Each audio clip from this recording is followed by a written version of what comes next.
Varicose veins కి సరైన చికిత్స కోసం సంప్రదించండి ఎవిస్ హాస్పిటల్. నమస్తే అమ్మా. చెప్పమ్మా జయ, ఎలా అన్నారా? బాగున్నానమ్మా, మీరు ఎలా ఉన్నారు? బాగున్నామ్మా. ఓకే అమ్మ, మార్గశిర మాసంలోకి వెళ్ళబోతున్నాం. అవును, మార్గశిర మాసం అంతా కూడా ప్రత్యేకమైంది కదా. ఈ మాసం యొక్క విశిష్టత ఒక్కసారి మాట్లాడుకుందామమ్మా. మనం ఇన్ని రోజుల నుంచి కార్తీక మాసం, ఇది నెల రోజులు చేసేటువంటి మాసం, ఒక పండగ లాంటిది. అయితే కార్తీక మాసంలో ఏంటంటే మన కోసం మనం చేసేటువంటి మాసం. మార్గశిర మాసంలో అయితే ఏంటి అని అంటే భగవంతుడే నేరుగా చెప్పాడు, మాసాన మార్గశీర్షాన. ఎందుకని చెప్పారు? మాసాలలో కల్లా ఉత్తమమైనటువంటిది, తల లాంటిది. అంటే శరీరంలో తల ఎంత ముఖ్యమైనటువంటి భాగమో అలాంటిది ఈ సంవత్సరంలో ఉండేటువంటి 12 మాసాలలో గొప్ప మాసం ఇది అని చెప్పారు. కారణం ఏమిటి అనంటే ఇందులోనే సుబ్రహ్మణ్యేశ్వర స్వామి, ఇందులోనే దత్తాత్రేయుడు, ఇందులోనే భగవద్గీత, ఇందులోనే కృష్ణ పరమాత్మ. కాబట్టి ఇన్ని మాసాలతో పాటు ధనుర్మాసం అంటే ఒక శ్రీ వ్రతం, ఇన్ని ఉండడంతో పాటు మళ్ళా శివుడికి సంబంధించింది కాకుండా హరిహరాదులందరినీ పక్కన పెట్టేసి హరుడు కాకుండా హరిని మాత్రమే స్మరించేటువంటి ముక్కోటి ఏకాదశి. సో ఇన్ని ఉండడం వలన ఈ మార్గశిర మాసాన్ని చాలా విశిష్టంగా చెప్పుకుంటాం మనం. అయితే మార్గశిర మాసం చెప్పేటప్పుడు మనం ఏంటంటే విష్ణు మాసం, ఇది కార్తీక మాసం శివుడి మాసం. అట్లా అందుకని ఏం చేస్తాం, తెల్లవారు లేచిన మొదలుకొని శివ శివ శివ అని మనం ఎంతసేపు శివుణ్ణి స్మరణ చేస్తూ ఉంటాం, అభిషేకాలు అంటాం. అది అక్కడ కొంచెం నియమ నిష్టలు ఎక్కువగా ఉంటాయి కాబట్టి ఆ చలికి తగ్గట్టు ఉండేటువంటి నియమాలు ఉంటాయి. మార్గశిర మాసంకి విష్ణువు మాసం, మధుమాసం. ఇది ఎంత హాయిగా ఉండొచ్చు అంటే విష్ణువు స్థితిని కల్పిస్తాడు. ఆ స్థితిని కల్పించేటప్పుడు మీరు చూడండి, కావాలంటే విష్ణువుని పూజ చేసే వాళ్ళకి అలంకార ప్రియ.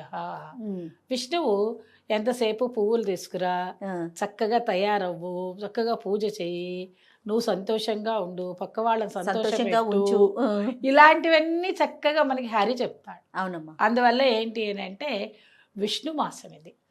ఇక్కడ గొప్ప విశేషం ఏమిటి అని అంటే సుబ్రహ్మణ్యేశ్వర స్వామి సుబ్బరాయ షష్ఠి ఇక్కడే మనకి మొట్టమొదట్లో వచ్చే తదియ రోజు. ఫస్ట్ ఆ తదియ రోజు ఏం చేస్తారు అంటే 3వ రోజు తదియ రోజు, మార్గశిర మాసం మొదలవ్వంగానే తదియ రోజు, ఒకవేళ తదియ గురువారం అయింది అనుకోండి, మార్గశిర మాసంలో ముఖ్యంగా చేసేది లక్ష్మీ ఆరాధన.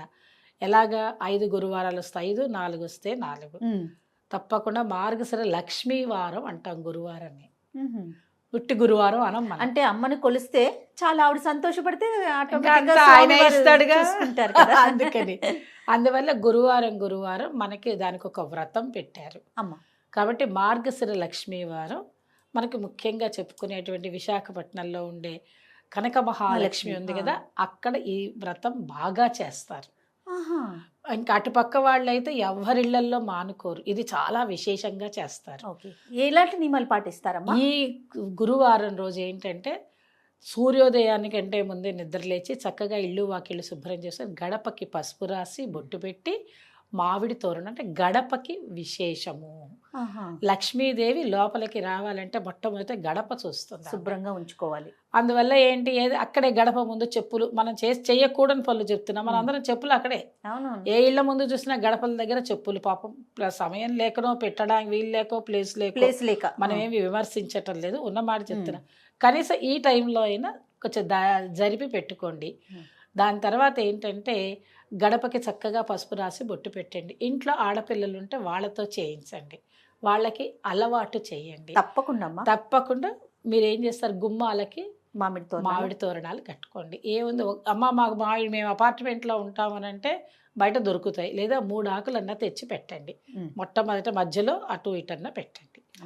చక్కగా మీ ఇంట్లో ఉండేటువంటి మీకు ఏదో దేవుడి దగ్గర పెట్టుకోవడానికి ఓ మందిరమో లేకపోతే ఏదో ఒకటి పెట్టుకుంటారు కదా, అక్కడ ఒక లక్ష్మీదేవి ఫోటో పెట్టుకోండి. ఆకుపచ్చటి వస్త్రాలు ధరించండి. దీనికి నియమం అది అమ్మ. చక్కగా చేసుకున్న తర్వాత 5 వారాలు తప్పకుండా చేయాలి. 4 వారాలే వచ్చాయనుకో, 5వ వారం పుష్యమాసంలో తీసుకోవాలి. ఆ రోజు ఉద్యాపన ఉంటుంది. ఈ 4 వారాలు 4 రకాల నైవేద్యాలని పెట్టుకుంటూ ఏం చేయాలంటే అమ్మవారిని లక్ష్మీదేవిని పూజ చేసుకుంటాం. ఇది మార్గశిర మాసంలో చాలా విశేషం. దీనికి ఒక చిన్న కథ ఉంటుంది. ఓకే. దానికి తగ్గట్టుగా మనం తయారు చేసుకుంటాం. అమ్మ. ఆకుపచ్చ గాజులు వేసుకోవడం, తర్వాత ఆకుపచ్చ చీర కట్టుకోవడం, ఆ ఒక్కరోజు చక్కగా నియమము నిష్టగా అన్నీ ఉండి హ్యాపీగా చేసుకోవడమే. అంటే అమ్మ, ఉపవాసం ఉంటామా? పొద్దు నుంచి సాయంకాలం వరకు ఉండగలిగిన వాళ్ళు ఉంటారు. ఆహా. లేని వాళ్ళు అమ్మవారి పూజ అయిపోగానే పొద్దున్నే పూజ చేసేసుకున్నారనుకోండి, ఓ ముత్తైదుని పిలిచి తాంబూలం ఇచ్చేసి మీరు భోజనం చేయొచ్చు, ఇబ్బంది ఏం లేదు. కొంతమంది మొక్కుకుంటారు మేము సాయంకాలం వరకు ఉంటామని. అమ్మవారు అదే నేను చెప్తున్నే, కార్తీక మాసంలో ఉపవాసాలు, అభిషేకాలు ఇవన్నీ ఉంటాయి. మనకి మార్గశిర మాసంలో సంతోషంగా ఉండడం, హాయిగా భోజనం చేయడం, చక్కగా పూజ చేసుకోవడం, మనసుని సంతృప్తి పరిచే విషయాలన్నీ మార్గశిర మాసంలో ఉంటాయి జయ. ఎందుకంటే మనలాంటి వాళ్ళందరికీ హాయిగా ఉండొచ్చు కదా, ఉద్యోగాలు చేసేవాళ్ళు, బయటికి వెళ్ళేటువంటి వాళ్ళకి భోజనం చేయకుండా ఉపవాసం ఉండాలి. అన్ని మాసాలు ఉపవాసం ఉంటే ఇంకేమవుతారు వీళ్ళకి? అప్పుడు దేవుడు అంటేనే ఇక విరక్తి కలుగుతుంది. అమ్మో మేము చేయలేకపోతాం అన్నది. ఇళ్లలో గొడవలు వచ్చేస్తున్నాయి. మా దగ్గరికి కౌన్సిలింగ్ వస్తారు కదా జయ, నేను అందుకని అంటున్నా మీతోటి. అంటే అన్ని ఇళ్లలో అందరూ ఒప్పుకోవాలని లేదు కదా అమ్మలు. అందువల్ల ఏంటంటే మార్గశిర మాసంలో మొట్టమొదటిగా లక్ష్మీదేవి ఆరాధన చేయాలి. అదే కనుక తదియే ఉంటే ఇంకా గౌరీదేవిని ఆరాధన చేసుకుని విఘ్నేశ్వరుణ్ణి పూజ చేసుకుని ఇక అక్కడి నుంచి మీరు మార్గశిర మాసం మొదలు పెట్టుకుంటే షష్ఠి రోజు ఈవిడ పార్వతీదేవి యొక్క కుమారుడైనటువంటి సుబ్రహ్మణ్యేశ్వర స్వామిది ఆరాధన చెయ్యాలి. కార్తీక మాసంలో అయితే నాగుల చవితి చేస్తాము. ఇక్కడ మనం శ్రావణ మాసంలో అయితే గరుడ పంచమి చేస్తాము. అక్కడ పంచమి, ఇక్కడ చవితి, ఇక్కడ షష్ఠి. ఈ మూడు ఎవరివి? సుబ్రహ్మణ్యేశ్వర స్వామివి. ఇక్కడ సుబ్రహ్మణ్యేశ్వర స్వామి ఆరాధన చేసుకోవాలి. అట్లా శుభరాయ షష్ఠి పాటించడం, ఉపవాసం ఉండాలి.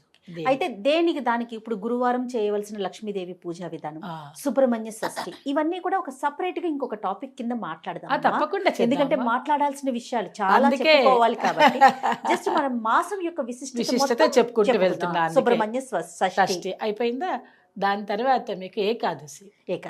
అది చాలా ముఖ్యమైనటువంటి గీతా జయంతి. ఆ రోజే భగవద్గీత పుట్టింది. సో కాబట్టి మీరు చేయవలసింది ఏమిటి? అక్కడ భగవద్గీతని ఆరాధన చేయడం, ఇంట్లో చక్కగా గీతా మకరందం పెట్టుకొని పూజ చేసుకోవడం. ఆ రోజు వీలైతే ఒక శ్లోకం అన్న చదువుకోండి. అయిపోయిందా? దాని తర్వాత వచ్చేది పౌర్ణమి. ఏకాదశి తర్వాత పౌర్ణమి. ఆ పౌర్ణమి దత్త జయంతి. షష్ఠి నుంచి పౌర్ణమి వరకు కూడా నియమాలు పాటిస్తూ దత్త జయంతి చేసుకునేటువంటి ఆచారం మన జిల్లాలలో ఉన్నది.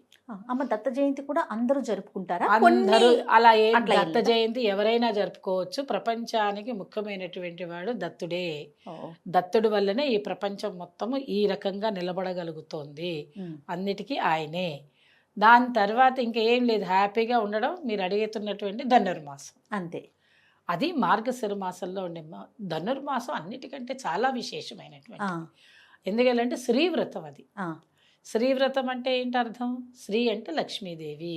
ఇక్కడ గోదాదేవి వెంకటేశ్వర స్వామిని ఆరాధన చేసుకుంటూ ఆవిడ మనందరినీ నిద్ర లేపుతుంది. ఆవిడ చక్కగా లేపి, నిద్ర లేపడం అంటే మనం పడుకున్న నిద్ర లేపడం కాదు, మనకి జాగరణావస్థ స్థితికి తీసుకొస్తుంది.